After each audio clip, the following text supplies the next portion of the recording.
Un asesinato a sangre fría, Presentaba 4 heridas importantes. sin un móvil aparente. No era una mujer amiga de discusiones, ni que tuviera enemigos.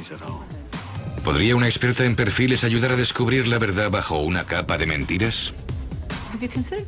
¿Ha considerado la posibilidad de que la víctima haya sido elegida y que el homicidio sea la verdadera causa de este crimen?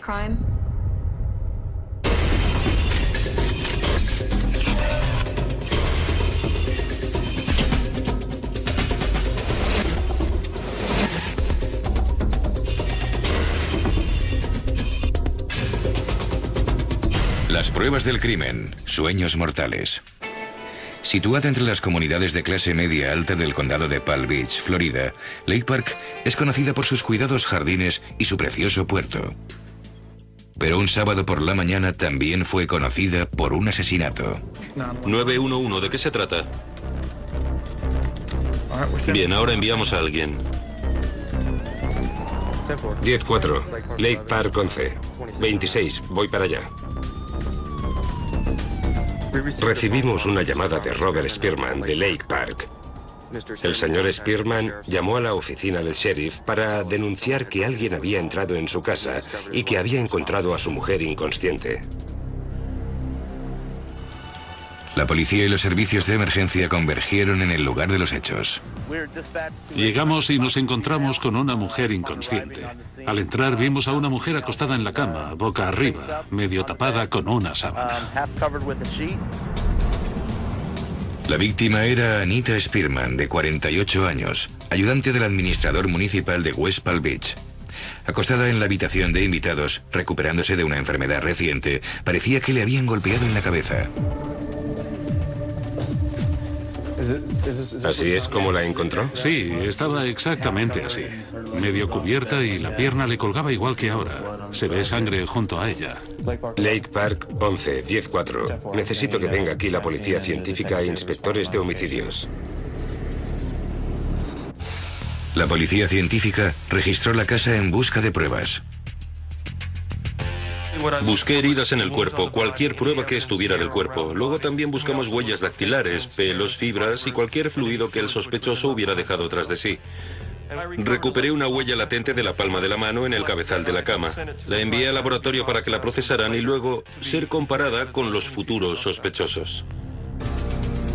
El agente al mando, el inspector sargento Bill Springer, buscó más pruebas. Hola, Bill. Hola. Aquí es donde se encontró el cuerpo. Estaba en la misma posición que ves aquí. Richter, ¿has encontrado alguna joya? Cuando entramos me di cuenta de que llevaba el reloj y puedes ver la huella donde llevaba el anillo de bodas. El anillo había desaparecido, pero seguía con el Rolex. Springer se preguntaba si se trataba de un robo que había salido mal. El señor Spearman nos dijo que faltaban algunas joyas. Habían mirado en el joyero. También le faltaba una escopeta. Lo más raro es que la mujer llevaba un Rolex, pero no se lo llevaron. Alguien se molestó en quitarle un anillo, pero no un Rolex. ¿Pero por qué robarle una alianza y dejar un reloj tan caro? Teníamos que determinar si buscábamos a un ladrón que la había encontrado en la cama y la atacó por miedo a que lo pillara. ¿Has visto alguna señal de que forzaran la entrada? Cuando hice el examen preliminar del exterior de la casa buscando por dónde entró, no vi que hubieran forzado la entrada. Pero algo saltaba a la vista. La entrada de peatones al garaje estaba abierta. Creemos que entró por ahí. Y o bien esa persona tenía la llave o se habían dejado esa puerta abierta. La primera persona a la que los investigadores tenían que interrogar era al marido de Anita, Bob Spearman, un rico hombre de negocios. Robert Spearman tenía una empresa constructora marítima y propiedades en la zona costera de un alto valor. Y estaba montando una especie de astillero, hágalo usted mismo. Pero la riqueza de una persona no significa nada para los investigadores.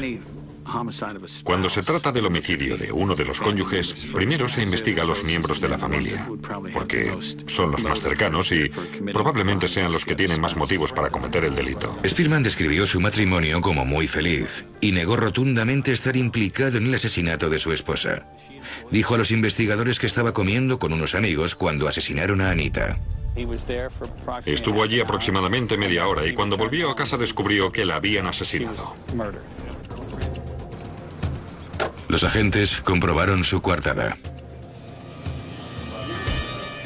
Vinieron, ¿lo recuerda? Sí, estuvieron aquí, sí, ambos. Ah, bien. Las camareras recordaban que había estado porque iba todos los días. Y cada día pedía lo mismo. Le conocían muy bien. Iba regularmente y tenía amigos allí, con los que también habló. Así que el señor Spearman tenía una sólida coartada para esa mañana. ¿Quién estaba en casa mientras el señor Spearman se encontraba fuera? Investigamos a todas aquellas personas que tenían la llave de la casa o acceso a la misma. De la empresa de control de plagas investigamos a todos sus empleados. En cuanto a la huella encontrada en el cabezal de la cama, la comprobamos con la del ama de llaves. Pero ninguna coincidía.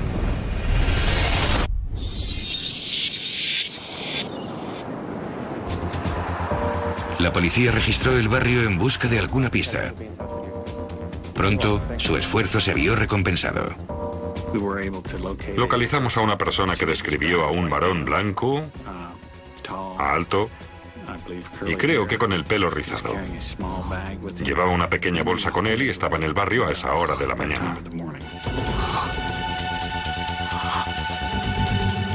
Pero no fue posible saber de quién se trataba, y la pista terminó en nada. Con muchas preguntas y pocas respuestas, los investigadores pidieron ayuda a Dale Hinman, experta en perfiles criminales. Disculpa. Hola, Dale. Cuando leí el informe del caso, lo que me llamó la atención fue que el delito tuviera lugar a primeras horas de la mañana del sábado. La mayoría de los vecinos estarían en su jardín, jugando, montando en bicicleta, recogiendo el periódico. El asesino había corrido un gran riesgo al entrar en una casa a robar un sábado por la mañana, si eso es lo que hacía. La visita a la escena del crimen de Hinman ayudaría a averiguar si se trataba de un robo que había salido mal o algo más siniestro. La policía de Lake Park, Florida, confiaba que el agente especial Dale Hinman pudiera proporcionarles alguna pista en el caso de asesinato de Anita Spearman. Es muy importante para un perfilador criminal visitar el lugar donde ha tenido lugar el crimen para ver si esa casa en concreto tiene algo en particular para que el asesino la eligiera de entre todas las demás. Hola, sargento Springer. Me alegro de verle. Celebro que esté aquí. Gracias. Cuénteme cómo es el barrio. Es muy tranquilo, con un índice de criminalidad muy bajo. ¿Ha habido más robos en la zona? Últimamente no hemos tenido robos, ni a esta hora de la mañana, ni durante todo el día. Muy interesante. Esta es la habitación en la que fue asesinada. Anita dormía en la habitación de invitados porque la habían operado y le resultaba más cómodo dormir en esta cama. ¿Había alguna indicación de que luchara con el agresor o que intentara defenderse? No tenía heridas defensivas. Springer le habló a Hinman de la alianza robada y del Rolex que no se había llevado. Es interesante que robara un anillo, pero que no cogiera un reloj tan valioso. ¿Algo indicaba que el asesino buscara otros objetos en esta habitación? Nada lo indicaba, no había registrado nada. Fueron al dormitorio del matrimonio, donde había robado la escopeta y más joyas. Casi todo lo robó en esta habitación. Abrió el joyero de ahí encima y cogió las joyas. Abrió todos los cajones, pero no se llevó nada. Aquí es donde estaba la escopeta que se llevó. ¿Había algún resto de sangre en esta habitación? No, en esta habitación no había ningún resto de sangre. Yo diría que el delito se inició en esta habitación, como robo de una casa, y luego pasó a la habitación de invitados. Lo que no tiene sentido, porque si entró solo a robar y no hay ningún indicio de que luchara o de que la víctima se despertara, ¿por qué ese individuo entró en la otra habitación y atacó a la víctima? ¿Sabe, sargento Springer? Los datos que tenemos son contradictorios. ¿Ha considerado la posibilidad de que la víctima fuera el objetivo y el homicidio era el móvil y que la persona robó algunos objetos para engañar a los investigadores? Sí, también tenemos en cuenta esa posibilidad. Siguiendo esa hipótesis, los agentes interrogaron a docenas de amigos y compañeros de Anita. Era importante averiguar si alguien le guardaba rencor por algo, si había despedido a alguien, si había denunciado que alguien la acosaba o si algo que hubiera dicho o hecho le preocupaba y pudiera convertirla en su víctima. Tengo entendido que era buena amiga de Anita Spearman. Si alguien odiaba a Anita, los que mejor la conocían no se percataron de ello. ¿Cuánto hace que la conoce? Unos 10 años. ¿10 años? Según sus compañeros y su superior, no era una mujer amiga de discusiones ni que tuviera enemigos. Había estado sometida a un tratamiento contra el cáncer y se estaba recuperando. Y ya pensaba en su jubilación. Otro callejón sin salida. Los agentes se reunieron con la agente Hinman una vez más. Todos fueron a la oficina del forense. Es de gran importancia para nosotros saber cómo ocurrió el ataque físico, saber cómo fueron causadas las heridas y sus características. Nos dice qué clase de persona cometió el asesinato. Hola, me alegro de verle. Me alegro de volver a verle. Hola. Presentaba 4 heridas importantes, agrupadas, en el lado derecho del cráneo. Permítanme que se lo muestre. Presentaba una aquí delante. 2 muy cerca, en el lado donde el hueso es más fino. Y por último, una aquí. ¿Sabe qué clase de arma se utilizó? Las heridas son muy pequeñas. Evidentemente, se practicaron con la fuerza suficiente para fracturar el hueso. 2 de ellas causaron una fractura en el lado derecho del cráneo, con lo que el hueso afectó al cerebro. Algo pesado, pero más o menos puntiagudo. La culata de una escopeta tal vez, porque nos falta una. Sí, es posible, y coincidiría con el resultado de la autopsia.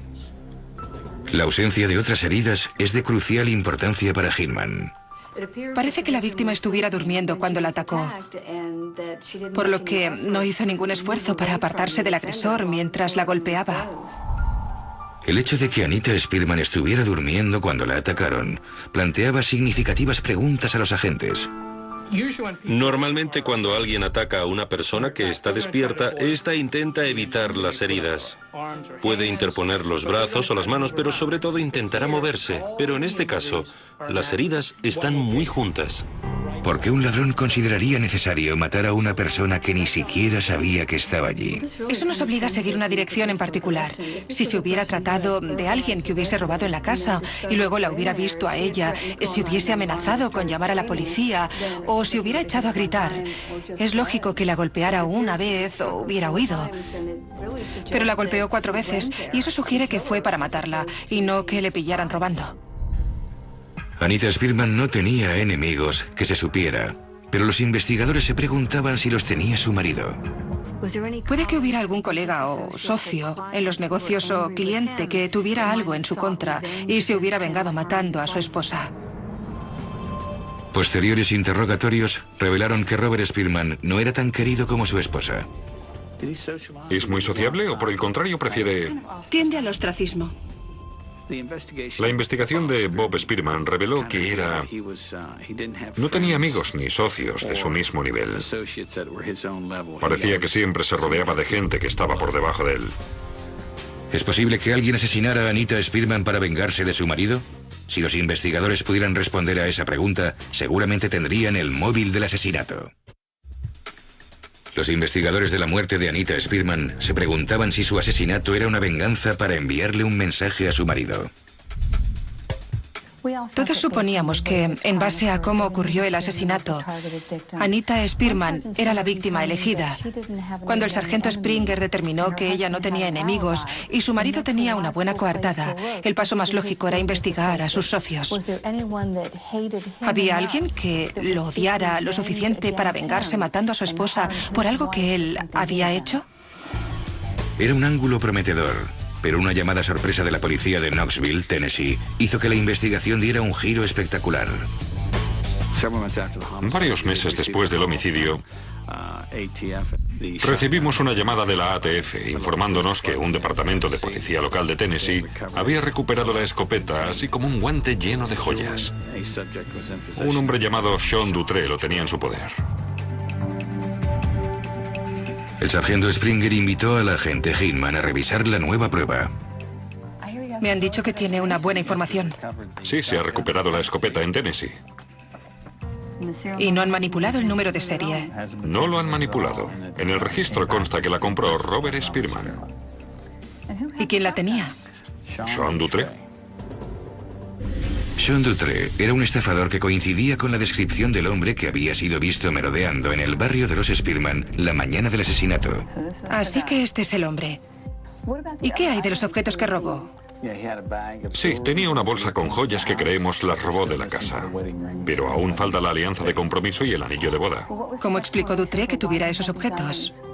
Dijo que los había comprado a una persona desconocida. Dutré tenía en su poder los objetos que habían sido robados en casa de los Spearman y coincide con la descripción proporcionada por el vecino. Eso lo convierte en un buen sospechoso. Sí, sin duda es nuestro principal sospechoso. Pero nada parecía relacionarle con los Spearman. El hecho de que Dutré tuviera todos los objetos robados en casa de los Spearman durante el homicidio solo era la mitad de la investigación. Ahora los agentes tenían que determinar si realmente estuvo en Palm Beach en ese momento y que fue él quien lo hizo. Dutré se negó a hablar con la policía. Por suerte, su esposa tenía mucho que decir. Confirmó que su marido había venido a Florida, que la había llamado desde aquí y que también tenía una bolsa de lona que coincidía con la descripción que nos habían dado.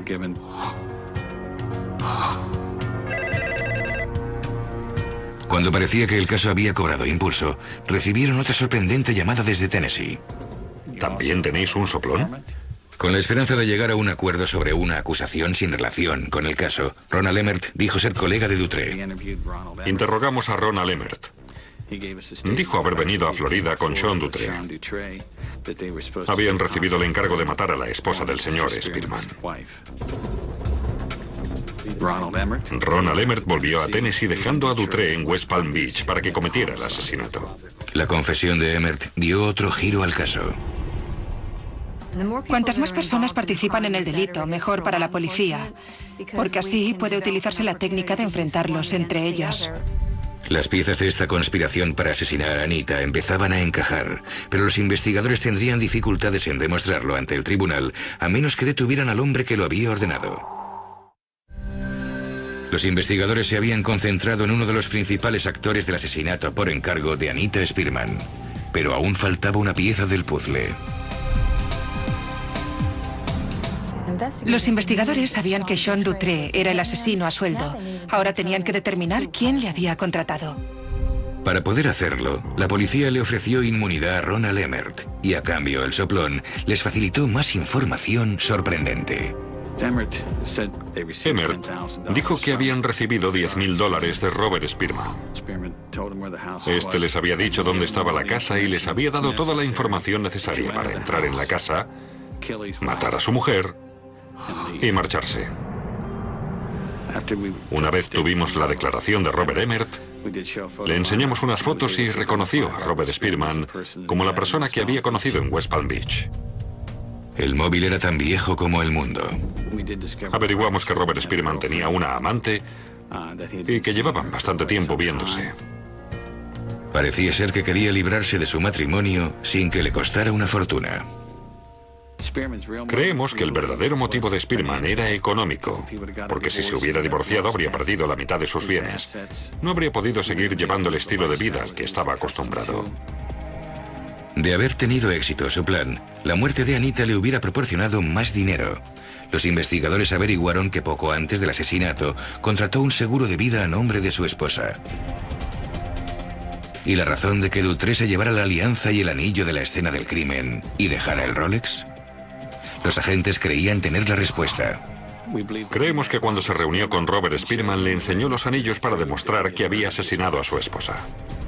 4 meses y medio después del asesinato, los agentes acusaron a Robert Spearman del asesinato de su esposa. Robert Spearman fue condenado por conspiración para cometer asesinato en primer grado y la sentencia fue de cadena perpetua. Sean Dutré también fue juzgado y condenado por asesinato en primer grado y conspiración para cometer asesinato y la sentencia también fue de cadena perpetua. A cambio de la información facilitada, Emmert no fue acusado de nada. En vez de apelar la decisión del tribunal, Spearman planeó una elaborada fuga de la cárcel en un helicóptero. Cuando la policía secreta de Florida descubrió sus planes, evitó cumplir su condena suicidándose.